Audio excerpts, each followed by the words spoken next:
Boa noite a todos. Boa noite. Maravilha, hoje exatamente 2 de setembro, novo mês, 2019. Estamos nós reunidas, que a massificação é mulher, então reunidas para estudarmos a obra O Consolador, e hoje será a questão de número 305. Esse capítulo, ele é uma delícia, esse item, porque o que os nossos amigos que estavam construindo as perguntas para Emmanuel, eles pegaram aqui citações do Evangelho, aquelas citações mais complexas, né? E solicita para que Emmanuel comente, faça a sua interpretação. Então, vai ser estudo do Evangelho. Esse capítulo é estudo do Evangelho. Vamos fazer a nossa prece de abertura? Agradecidos te somos, amado Mestre, por estarmos aqui, por esse momento em que podemos respirar leve, porque o contato com a doutrina espírita é verdadeiramente um consolo para nós que ainda estamos na experiência carnal. Te rogamos que os nossos amigos espirituais, que aqui já se fazem presente, possam sempre, uma vez mais, conduzir o nosso trabalho em Teu nome, utilizando sempre a inspiração necessária para que nós possamos ser um instrumento da Tua vontade. É em Teu nome, Senhor, que aqui estamos. E te pedimos e rogamos a Tua bênção e a Tua paz. Então, vamos lá para a questão 305.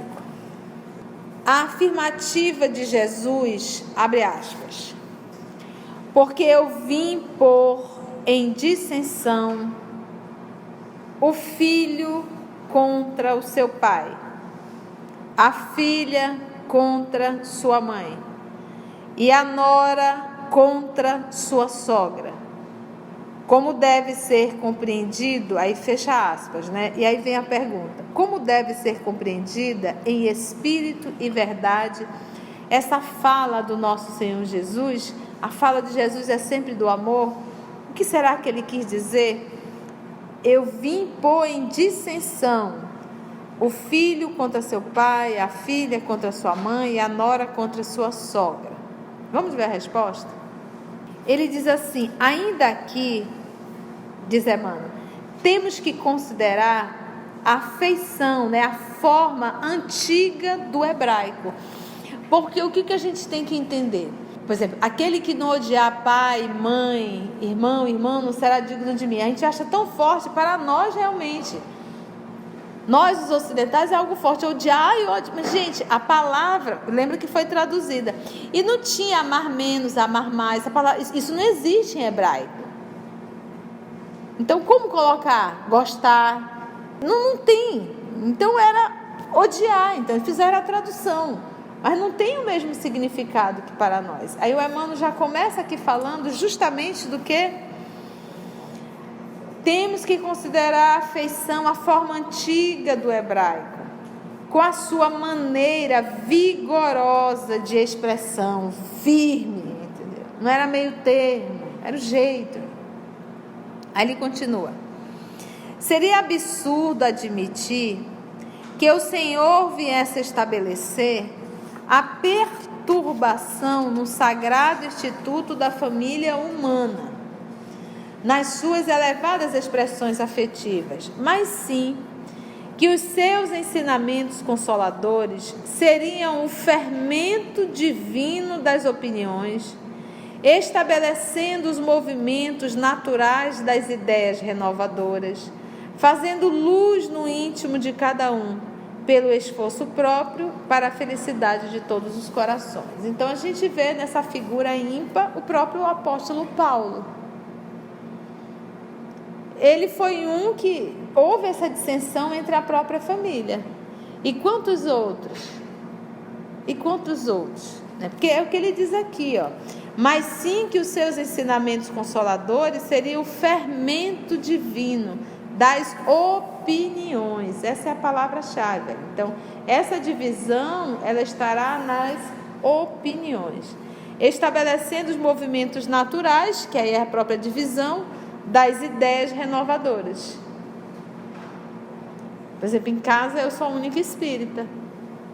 Hoje já está muito tranquilo, no início é um pouco complexo, à medida que o tempo vai passando. Agora imagina isso na época do nosso Senhor Jesus, o cristianismo tomando forma. Principalmente porque ele era um galileu pobre, que tinha sido crucificado, que era a condenação para aqueles atos mais hediondos, né? Atitudes hediondas, era um malfeitor mesmo. Então, como seguir um homem desse naquela concepção daquela época, né? Fazendo luz no íntimo de cada um pelo esforço próprio para a felicidade de todos. Então, de todos os corações, que seria o sentimento. Então, essa divisão, essa afirmativa, né? Porque eu vim pôr em dissensão o filho contra seu pai, a filha contra sua mãe e a nora contra sua sogra.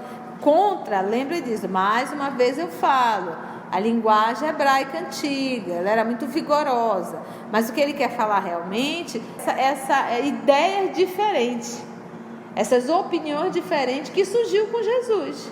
Isso quer dizer, eu sou a espada, eu vim dividir, e realmente nós sabemos que foi uma divisão muito grande, quem era a favor e quem era contra. Vamos para 306? Aí tem mais uma citação do nosso Senhor.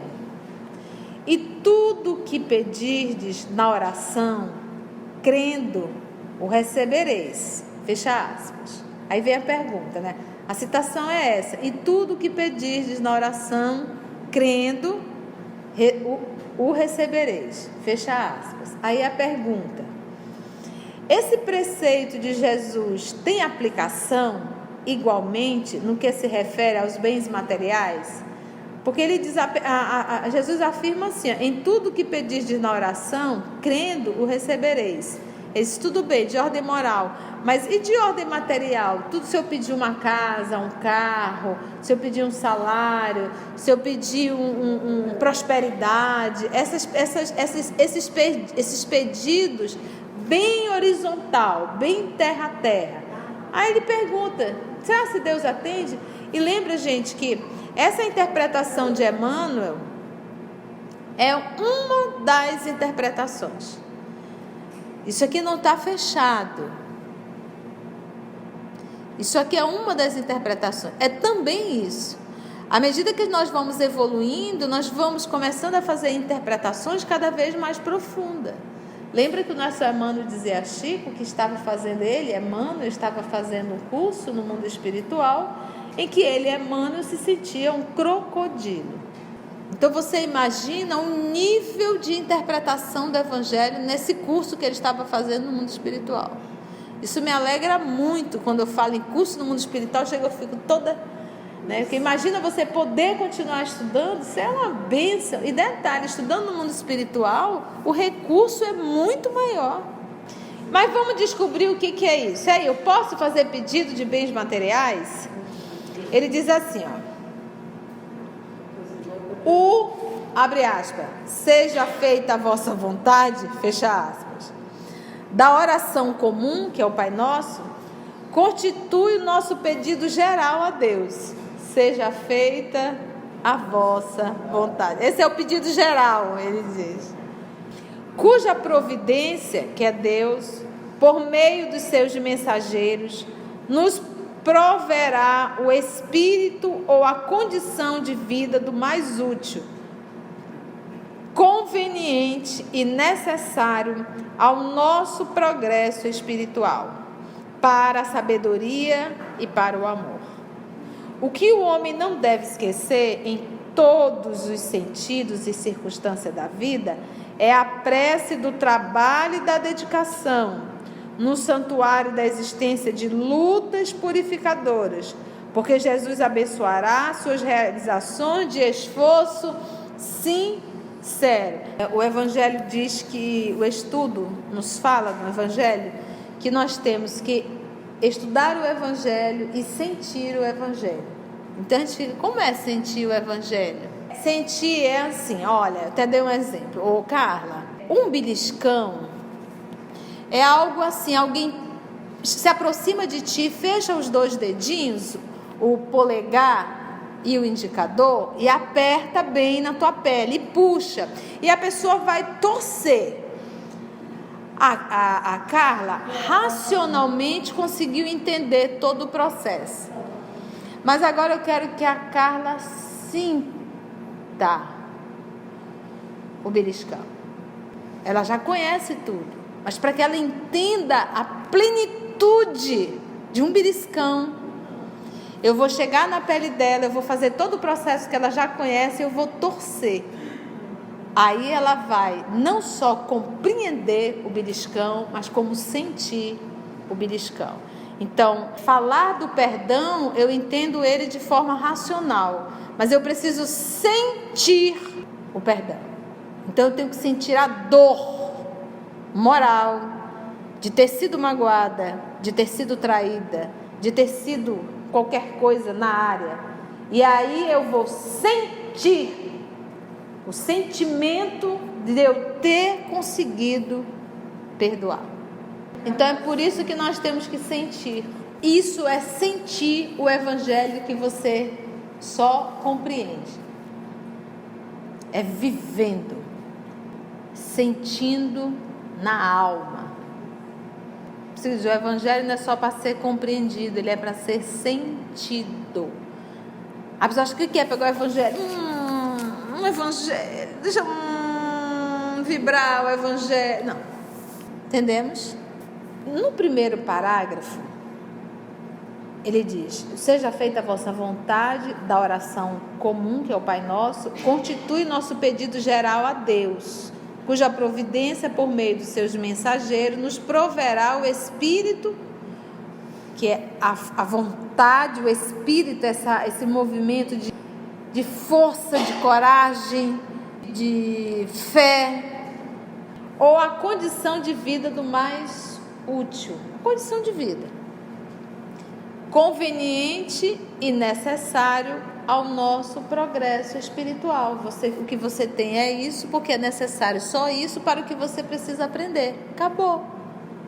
Para a sabedoria e também para o amor, confiando na sabedoria divina. O que o homem não deve esquecer em todos os sentidos e circunstâncias da vida é a prece. Aí ele vem colocar a prece, mas a prece do trabalho. Trabalha. Quem trabalha consegue. Da dedicação, porque não basta só trabalhar, é necessário se dedicar com afinco. Você quer passar no vestibular, quer passar no concurso, seja lá o que for, concurso já nem tem, até desiste. Mas, seja lá o que você for, se dedica, trabalhe e se dedique. Essa é a oração. Essa é a oração. É a oração acompanhada da ação. E não a oração que você fica esperando que a manga caia da mangueira já cortada, sem casca, cortada, sem caroço, só para você comer. Porque Jesus abençoará as suas realizações do esforço sincero. Então, no primeiro lugar, a oração do Pai Nosso diz tudo. No segundo lugar, trabalhe. Essa é a oração do trabalho. Tem aplicação igualmente no que se refere aos bens materiais. Ele já deixou bem claro que ou tu vai trabalhar ou o negócio não vai sair não. E tem situações, gente, eu acho que à medida que nós vamos amadurecendo, espiritualmente falando, que nós vamos deixando de ser criança, nós vamos aprendendo verdadeiramente a orar. A gente já não faz mais pedidos a Deus, não de ordem, me tira isso, me passa aquilo, que a doença vai embora, que o dinheiro volte, que as dificuldades, não, acaba, esse tipo de pedido não faz mais sentido. Agora, à medida que você vai evoluindo, a oração seja feita a tua vontade, me dê força para passar por essa prova que está chegando, me dê sabedoria para tirar as lições necessárias. Então abre entendimento. Então a prece fica menos petitórios e mais submissão a Deus, que é o que nos falta, porque a característica terrícola é rebeldia. Vamos para o 307? Por que disse Jesus que o escândalo é necessário, mas ai daquele por quem o escândalo vier? Num plano de vida, diz Emmanuel, onde quase todos se encontram pelo escândalo que praticaram no passado, é justo que o mesmo escândalo, abre aspas e fecha aspas, seja necessário como elemento de expiação, de prova ou de aprendizado. Porque aos homens falta ainda aquele amor que cobre a multidão dos pecados. Seja necessário como elemento de expiação, de prova ou de aprendizado. Porque aos homens falta ainda aquele, abre aspas, amor que cobre a multidão dos pecados. Então ele tá falando assim, olha, gente, o escândalo de ontem volta novamente para o escândalo de hoje, que é o processo da expiação. Mas esse processo, esse escândalo ainda persiste, porque eu ainda não aprendi a lição de que quem cobre o pecado é o amor. Então, o amor é a medida que quanto mais eu amo, quanto mais o bem, quanto mais eu entendo o amai-vos uns aos outros como eu vos tenho amado, quanto mais sacrifício eu faço, quanto maior o movimento de auxílio aos demais, me anulando sim algumas vezes, abrindo mão do repouso, abrindo mão do justo humano, sabe que coisa? Mas é justo. Não é justo, mas eu vou ao sacrifício. Você está entendendo? Fazendo esse movimento, obviamente que a gente tem que ter bom senso, porque a gente tem que aprender a ajudar quem precisa, não a quem explora, que são coisas bem diferentes. Bom senso e água frutificada não faz mal para ninguém. E diz o nosso Senhor Jesus, seja manso como uma pomba, mas prudente como uma serpente. Então a gente tem que ter discernimento, porque uma coisa é exercitar o amor, a outra coisa é ser idiota. E o ato de idiotia, de permissividade, não faz bem a ninguém, nem a quem faz e nem a quem recebe, porque quem recebe acaba ficando mais espertalhão ainda. Falta ainda aquele amor que cobre a multidão dos pecados. Então, se nós realizássemos esse movimento de renovação íntima, do exercício, nossa gente, quantas expiações não estariam atenuadas? Não é necessário passar. Fica aquele vai e vem. E mesmo assim, olha, a ficha da Conceição está complicada, mas ela tem acertado, ela tem trabalhado, ela tem feito sacrifício, ela tem isso, ela tem aquilo. Não há necessidade da expiação, ela já aprendeu a lição no amor, porque a expiação não é para punir. O processo da expiação não é Deus se revoltando contra o filho, não é absoluto. Ou Deus chicoteando o filho, diz, está vendo, tu fizeste, tu vai ter. Não é. A expiação é um processo de aprendizado. Mas se eu já aprendi a lição que eu vim fazer, que é a lição que nós viemos aprender, todos nós é a mesma matéria, é o amai-vos uns aos outros. Se eu já consigo fazer esse movimento, para que a expiação? Não é necessário, eu já aprendi. Ele diz assim, as palavras do ensinamento do mestre ajuntam-se, portanto, de maneira perfeita à situação dos dois encarnados do mundo, sendo lastimáveis os que não vigiam, por se tornarem, desse modo, instrumentos de tentação nas suas quedas constantes através dos longos caminhos. Olha, de um otimismo essa fala de Emmanuel, e o pessoal diz que eu dou chicotada. Eu não dou chicotada, eu replico a chicotada de Emmanuel. Eu replico a chicotada de André Luiz. A chicotada vem de lá para cá. Eu só faço dar uma exaltada nela um pouco mais. Porque mais chicotada do que essa daqui que ele dá aos terrícolas, olha. A palavra do ensinamento de Jesus ajustam-se, portanto, de maneira perfeita. E qual era a palavra? O escândalo é necessário, mas ai daquele porque o escândalo vier. Fulano tem que expiar, mas se tu for a causa da expiação dele, tu também vai ter que expiar. Porque não é necessário que alguém suje as mãos para que eu venha espiar. Se eu matei, não é necessário que alguém venha e me mate. A própria patologia, a enfermidade, ela faz com que eu possa expiar o mal realizado. Não é assim que as coisas funcionam. As palavras do ensinamento do nosso Senhor ajustam-se, portanto, de maneira perfeita à situação dos encarnados do mundo. Sendo, aí ele vem agora na chicotada, lastimáveis os que não vigiam, por se tornarem desse modo instrumento de tentação nas suas quedas constantes, nas suas quedas constantes. Não é nenhuma e nem duas, todos os dias são quedas constantes, através dos longos caminhos dos milênios de reencarnações. Como diz os Espíritos, que nós não temos nem criatividade para errar. 308. As palavras de João, abre aspas, a luz brilhou nas trevas e as trevas não a compreenderam, fecha aspas. De quem será que ele está falando aí? Tiveram aplicação somente quando da exemplificação de Jesus, há 2000 anos, ou essa aplicação é extensiva à nossa era? Vamos ver a resposta? E o Emmanuel tem um poder de síntese, mas nesse ele tem mais ainda, né?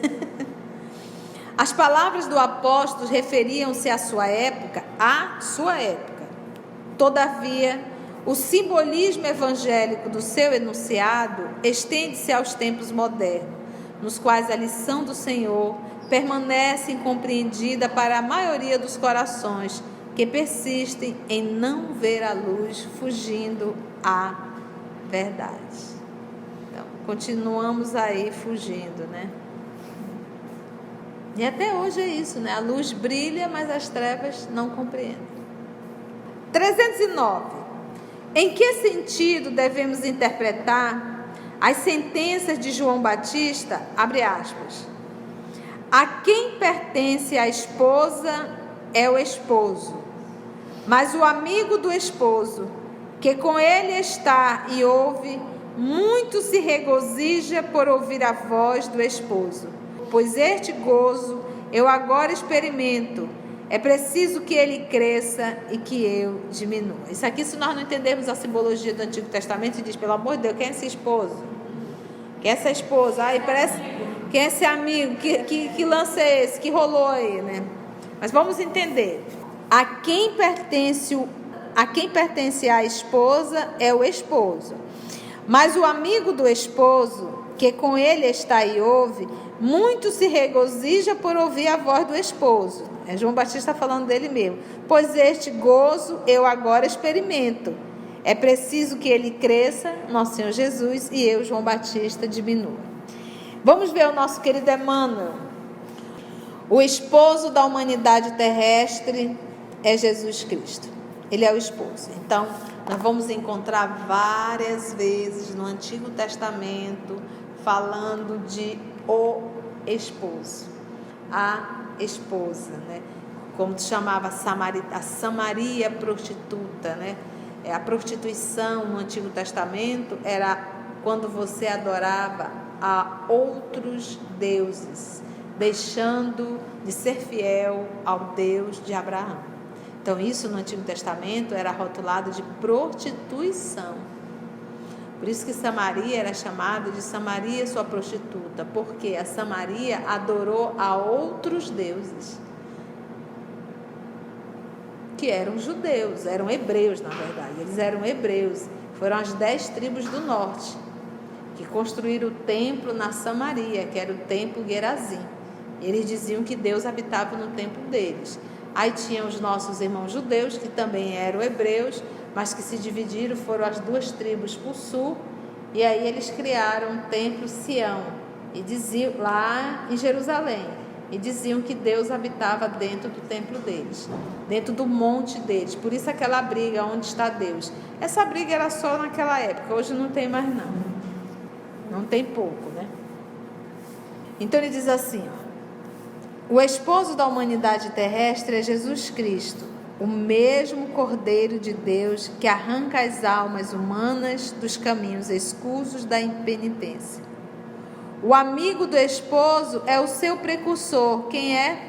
Cuja expressão humana deveria desaparecer, a fim de que Jesus resplandecesse para o mundo inteiro no seu evangelho de verdade e de vida. A impressão que a gente tem aqui do nosso querido Emmanuel é que ele não aprofunda, ele faz assim uma explicação bem en passant, porque a gente sabe a grandiosidade dos comentários de Emmanuel. Então aqui ele faz o comentário assim, a gente tem sentido isso, um comentário assim bem en passant, só para abrir as nossas ideias, né? Ele não fez aquele comentário profundo. Deus o livre. Se ele for aprofundar, isso aqui é um livro todinho.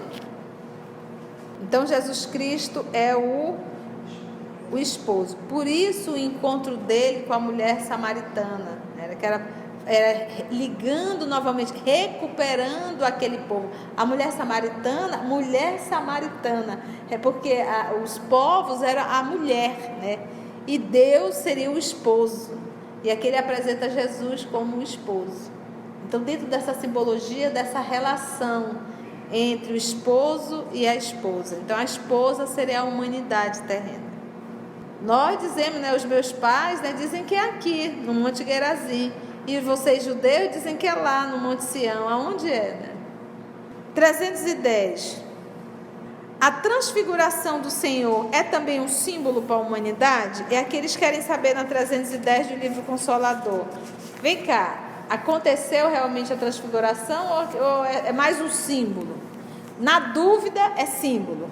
Todas as expressões do Evangelho possuem uma significação divina.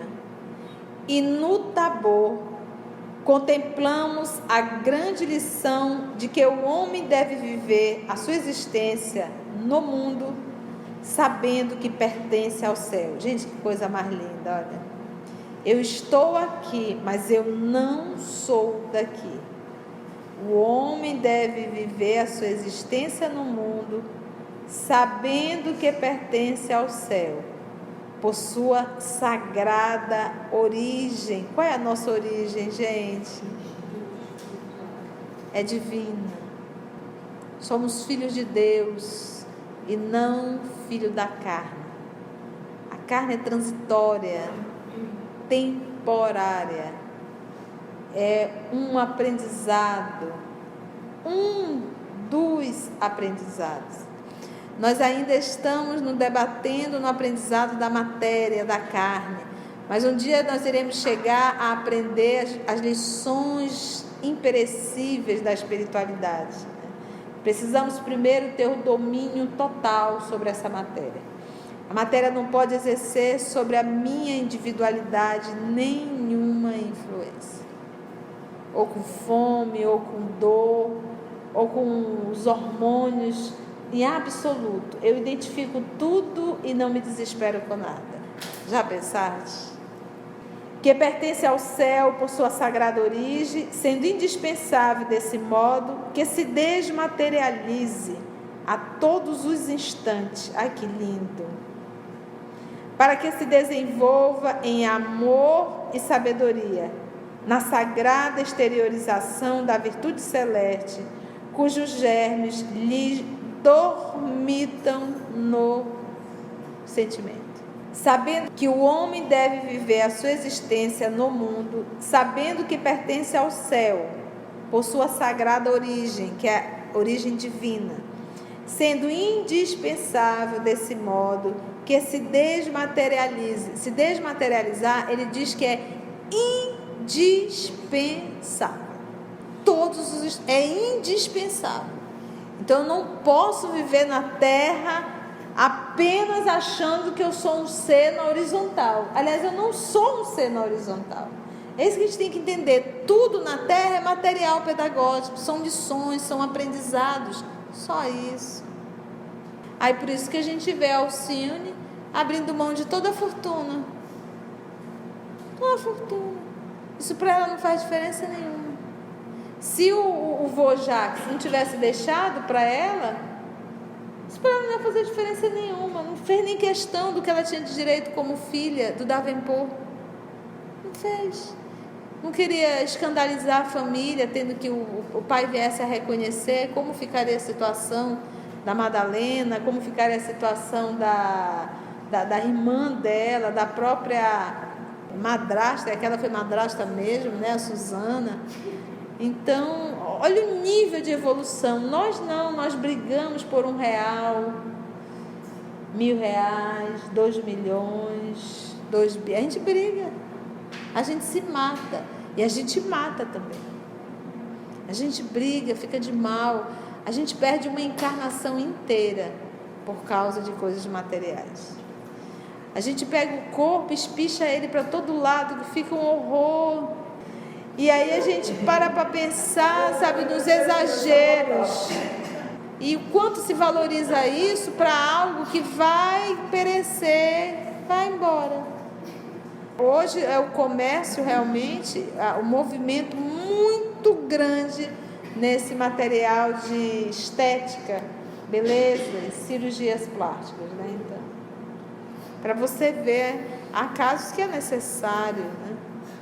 É indispensável fazer, mas nós sabemos que tem muitos excessos, muitos excessos. Acabou o nosso tempo. Então agradecemos ao nosso Senhor Jesus por mais essa oportunidade e até o nosso próximo encontro no estudo do livro O Consolador.